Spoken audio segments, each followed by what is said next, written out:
आपका नाम क्या है? मेरा नाम ममता। चीगो चीगो। तुम कहाँ रहते हो?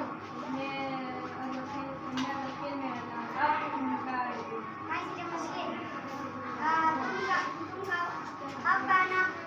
आपका वालिद का नाम क्या है? मेरा वालिद का नाम फरीद है।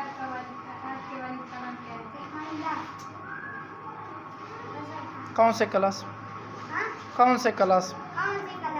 मैं क्लास 12 में हूँ। आप कौन सी क्लास में? मैं 3rd में। तीन चीजें के कान है। आप किन चीज़ों के खाने आप तीन चीजों का कान है। खाने के शौकीन हो?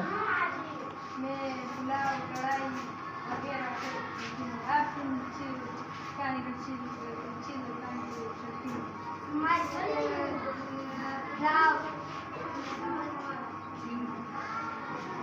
भिंडी, कढ़ी।